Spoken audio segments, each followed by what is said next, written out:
What's going on, guys, and welcome back to another video on the channel.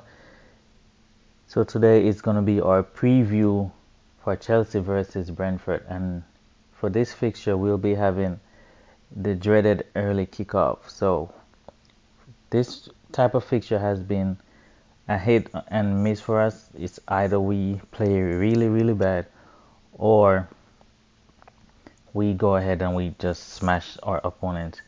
I think this time around should be different because we had no midweek games. When we're in the Champions League or Europa League and we have the early fixture on a Saturday morning, that's when we usually look slappy or tired and our performances are not the same. But this time around it should be different. We should be up to speed because we had no games midweek and the players should be well rested. Our last game against Arsenal, I think we played really well. We should have won that game, but for some sloppy mistakes, it cost us 2 points. But we move to this Brentford game. It's going to be a difficult game because we know how Brentford is. They are compact and then they look to hit you on the counter with the likes of Wisa or Mbeumo. And they're a very powerful team. So I think that in this game we need to take the lead against a team like Brentford because they're going to stay compact and they're going to look to hit us on counters, and they are a very physical and aggressive team.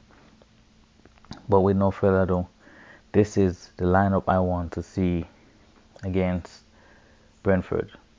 I know a lot of people want to see Sanchez out of the starting 11. However, I think he's still a very good goalkeeper. He's saved us some points in some games, previous games, but that's no reason for him to make a mistake like that. I think he's still a good goalkeeper and he's been making some mistakes, and unfortunately the game against Arsenal was actually the first time we see him get punished for such a mistake. But I still want to stay with Sanchez and hopefully he learned from those mistakes and he won't make them again, such crucial mistakes. For the right back position, I've gone for Malo Gusto. Malo Gusto had a very solid performance against Arsenal. He kept Martinelli quiet for the most part.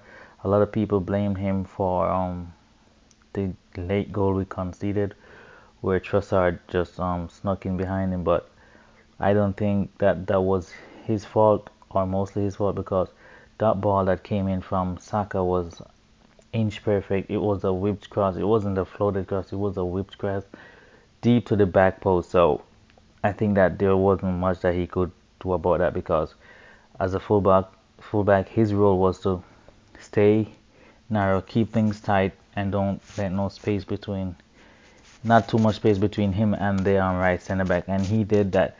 It's just that that ball from Saka was really precise and it had a lot of pace in it. And also, Saka should have been closed on. He should have never have been given the time to find a pass. So I don't think Malo Gusto was to blame for that, and that's why I've gone for him at the right back position. I know Reece James is back right now, but it is too early for him to start the game. He still looks a bit rusty, so I think that he can come over the last 20 minutes, get some minutes in the legs, and we go from there. For the centre back pairings, I want to see Silva and Colwill once more. They were really excellent against Arsenal, and you can see a partnership being formed. It would be not really bad, but it wouldn't be the best idea to bring Disasi back and move Colwill back to left back after the performances that we've been seeing from this team so far. Now we move to left back.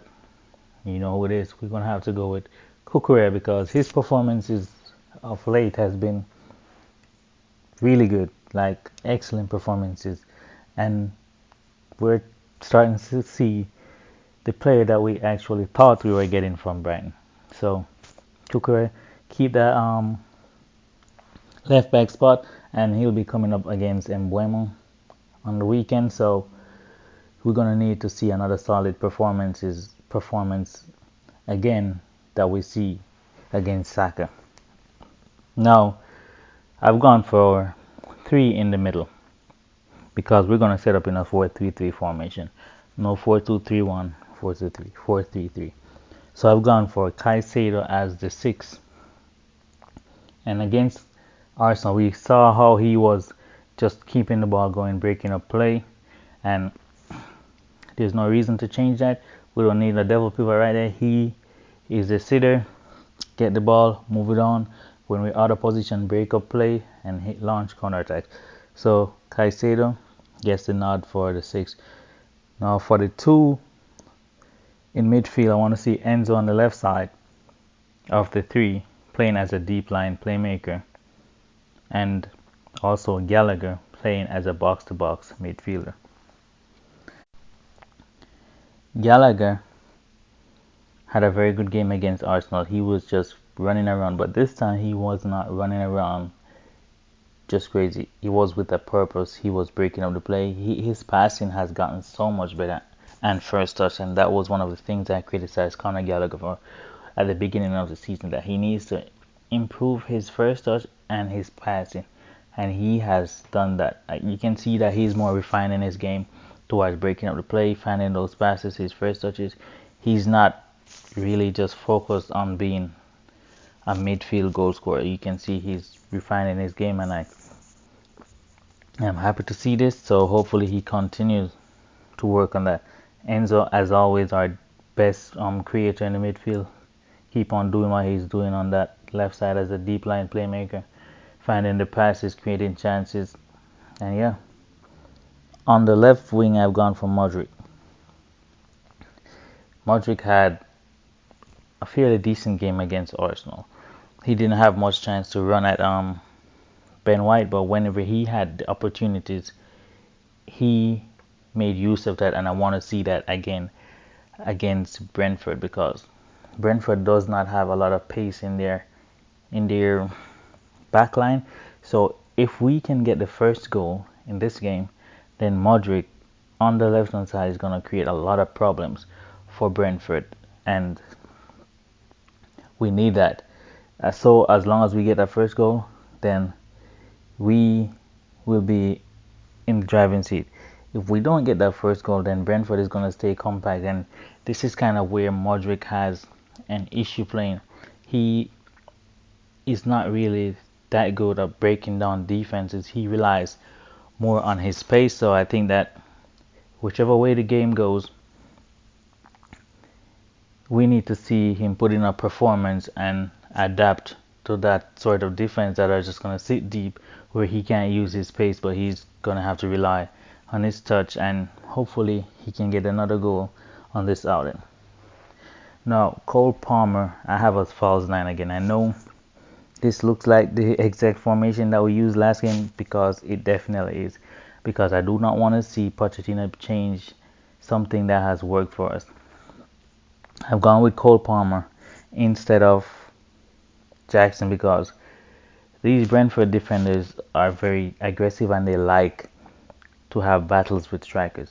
Now, if we have a false 9 and we give them nobody to mark, force them out of their line to drop in and try to pick up Palmer in the midfield area, that's how we're going to create gaps in their defenses. So Palmer as a false 9, that's what I want to see, because he's going to create a lot of chances.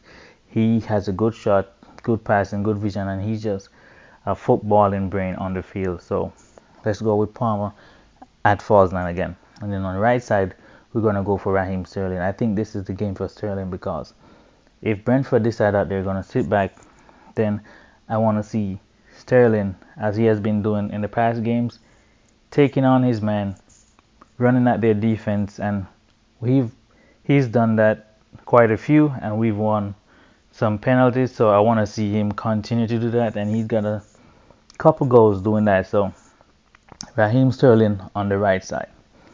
All right, now for my predictions.